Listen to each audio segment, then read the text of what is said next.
Hi there folks, welcome back to another video. This is Don at Affordable Desert Living.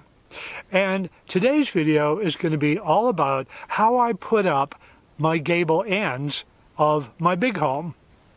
And I'll be really honest, I wasn't really looking forward to that work. It's just that it's a bit involved and you're working up really high and have to be really careful. But it has to be done, so let's get at it. Okay, I need some lumber to shore up the corners of my building, make them stronger. I've got western diamondbacks and Mojave green, rattlesnakes that live here, very toxic, so I'm going to take precautions.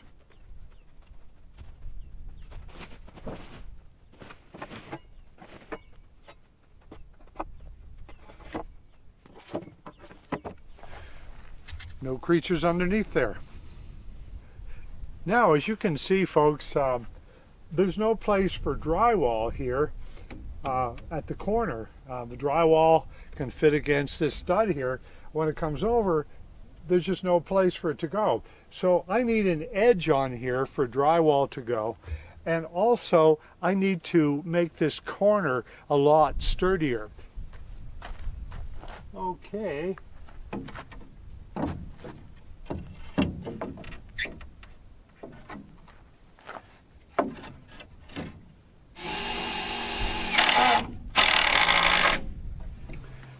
With the north corner of this building, I've used 2x8s. It's a long story, but it essentially means that I can incorporate plumbing into the home better. We'll show you that later on. But with what's called a California corner, you've got like two pieces of wood that come and butt together and make basically a corner, a very strong corner. But with only one piece of wood here or one piece of wood here, I thought, you know, for about $40, that's the cost of all the wood, I can beef this up by adding two more of these and making it more like a pillar. And I really like that because I'm really into sturdy. And some people might say, well, Don, that's just not conventional. That's not how us carpenters do it. And you're increasing the cost of your building. And I get that. But often I think, how often do we go out for a meal and sit down with friends and, you know, it's over $40 and then don't think anything about it. But we get all really stingy when it comes to materials. It's an odd thing with the human mindset, I think. And I'm not exempt from that. I can get like that too. But for about $40, I'm going to make this a lot beefier. So even though this is the middle board, I thought it'd be a good place to put a timber lock screw, because they're real serious, and help tie this whole thing in to the corner of the floor structure. And so to help with this wood not being able to split, then I've pre-drilled a hole for the timber lock.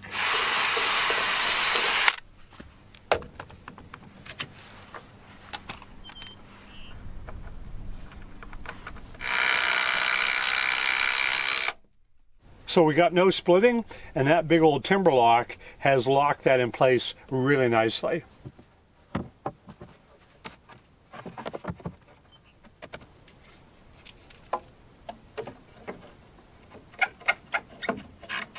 And we'll start out with one 3.5 inch framing screw just to start it off with.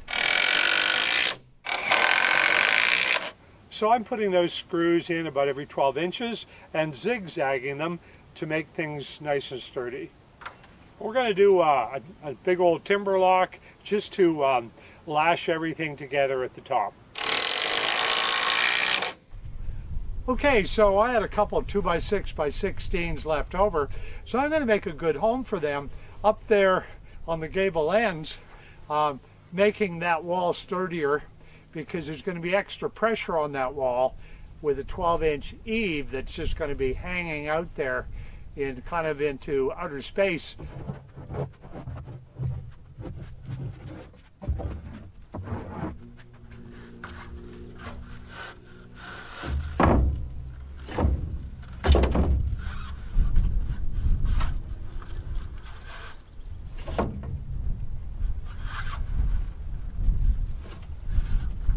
I really doubt if it's a perfect size. I'll probably have to trim it.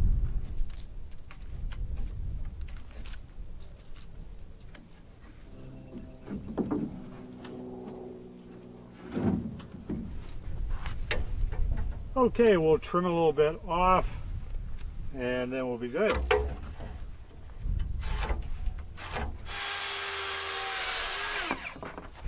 Okay, considering the importance of those gable ends, I'm not going to fool around. We're going to go to the 4-inch timber locks and batten that down good. Okay, I think that looks pretty sturdy with all the timber locks in it. So last night when it was cool and there was no wind, I installed all of this blocking between the far north truss and the gable end truss, and then I'll add extra support for the ladders we're putting up today. I'm going to use these really serious headlock, they're called, as in a wrestling headlock, screws, and they are 2 7/8 inch, and they're really the real deal. As in super thick, super powerful. They should do a good job of holding that up there. Oh yeah, you're flush. There we go.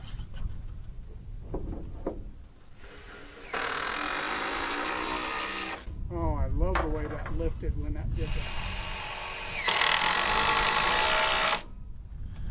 And this one's already in, so we only need to put one here. I swear that I could just pretty much. Okay, lift up the bottom for him.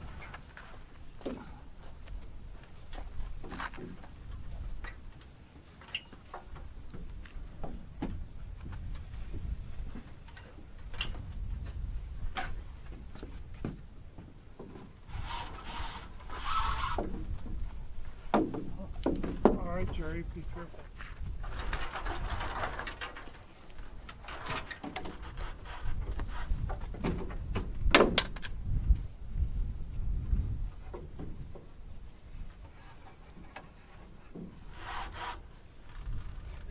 Hold on, not yet. Now we're ready. Now you want to... Oh, you're rotating the different Yeah. Okay.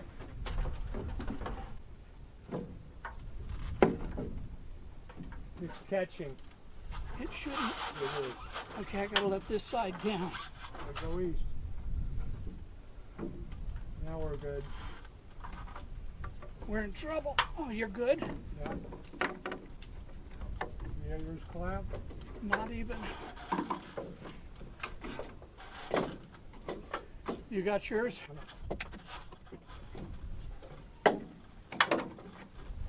Okay, so yeah, that looks like a ½ inch probably. Not even a half. Not even a half? Okay. Yeah.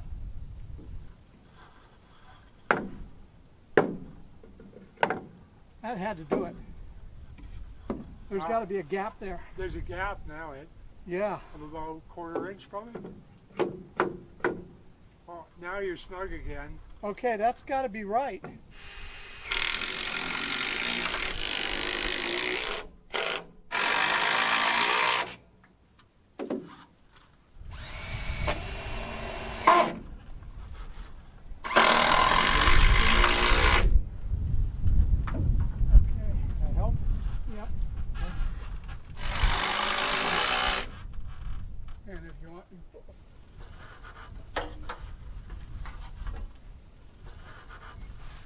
Well, I've certainly been excited about all the rain. It's been maybe 2 weeks now, and just raining every day. But my big concern is all of my wood here, and I'm working as fast as I can, but I need to get this all dried in, as they call it, so that all the wood is protected. The big issue I have is water pooling all over the building. So I have these great billboard tarps given to me by Offgrid friends, and I just put those all down all over the floor. Well, that's all well and good, but it didn't stop the water from seeping underneath the tarps and all around the edges of the floor. But I'm really uncomfortable with having all of this area just sitting around all wet for hours on end. Because thanks to our Arizona sun and the hot winds, and this could all be drying out a lot earlier than it is being all covered. So I'm going to remove all these tarps and figure out another way to just deal with this.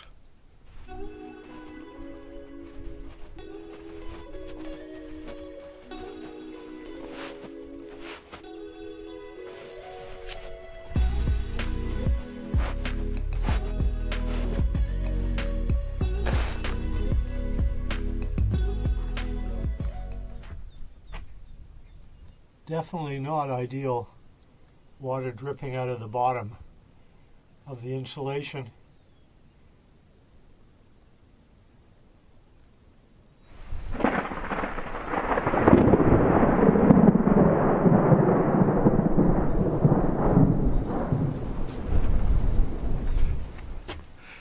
Well, a brand new day and more gable work to get done for the home. There's water all over the floor. We had a nice rain last night, and I'm really under pressure to get this building dried in, so let's get going. First order of the day is to fasten down that guide board, because otherwise the gable end won't be flush with all the end trusses, and that will not be good.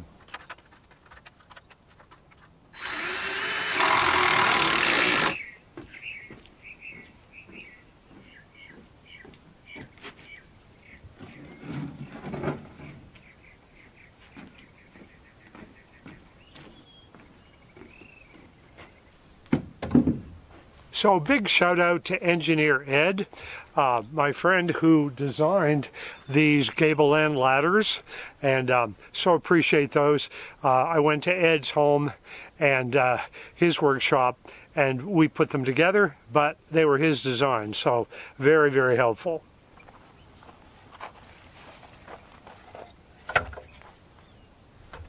Okay, first thing we need to do is take a rope and flip it out so we can attach it to our gable end ladder.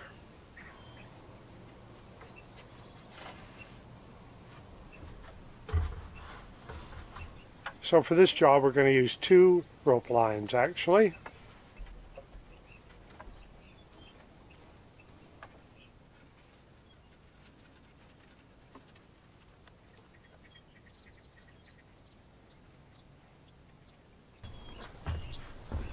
Now we'll see if we can hoist away here.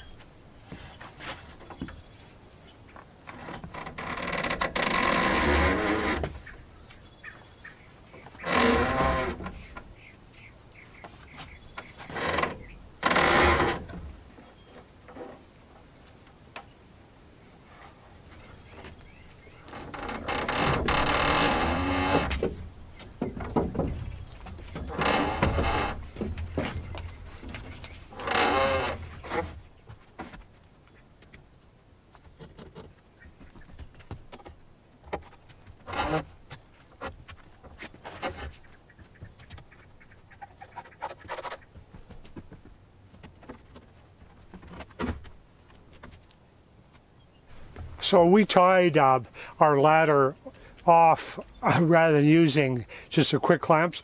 For safety reasons, we want to make sure it doesn't come down on us. So this is all tied up securely.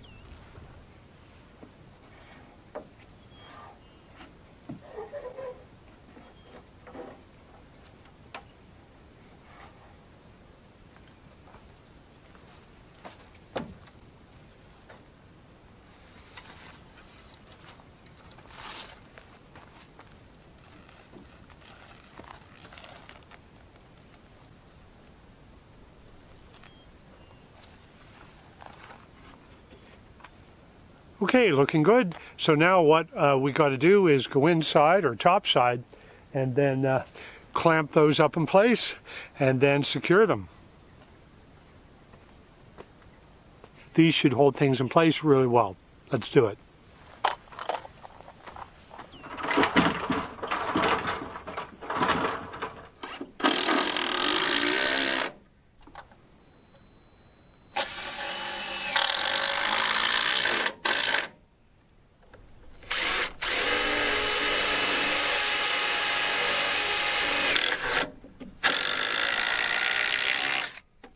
So I'm putting these about every foot apart on the outside, and then on the inside I will put some about every 6 inches apart.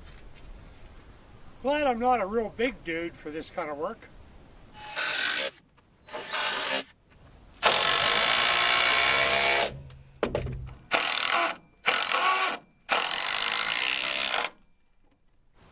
Well, these little items are not very expensive. I paid less than $2 each for these at Lowe's, but their role in your roofing system is super important. They actually help attach all the trusses to your wall section of your home. So the downside is when you put hurricane ties on both the inside and the outside of the building, you have to pay a little more for the screws. The hurricane ties aren't very expensive, and of course your labor is part of it. And being retired, the labor part doesn't enter into my picture. And so since it didn't cost much more, I thought, why not make it super sturdy? Okay, the last of the hurricane ties should make my truss assembly here nice and solid. So let's put this last one on.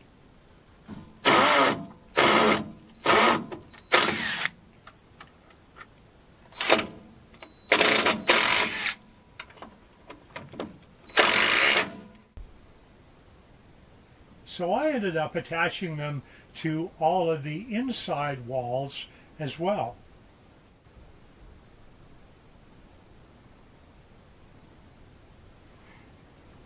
Well, with all the rains we've been having, it's great because I get a lot of free rainwater that I use and need badly. But one issue is this corner pier is essentially balancing on a big chunk of caliche soil. Now, caliche soil is very cement-like, but it can erode. And essentially, this is all dug out here for my sewer pipe, which I will lay once I have done the walls and dried in the whole building. But in the meantime, it's all subject to erosion, and that's a little bit concerning, to be honest.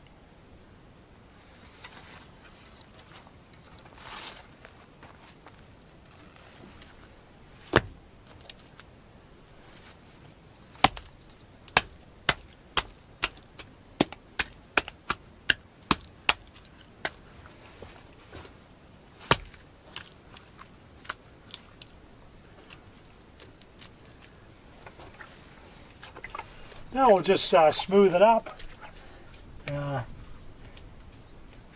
that will help once it dries, keep everything all together.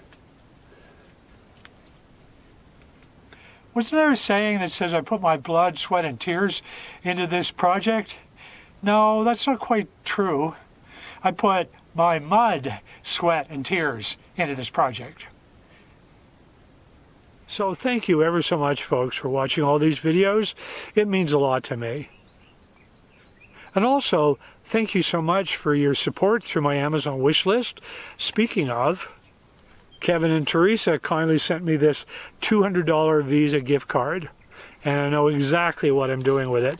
This week I have to purchase a router for a project that I'm doing here on my build. So that'll come in real handy. Thanks again. And if you haven't subscribed, please subscribe. Hit the notification bell. That'll let you know when my next video is coming up. Lots of construction stuff coming, and probably lots of monsoon action. So come by and join me here, and we'll see you on the next video.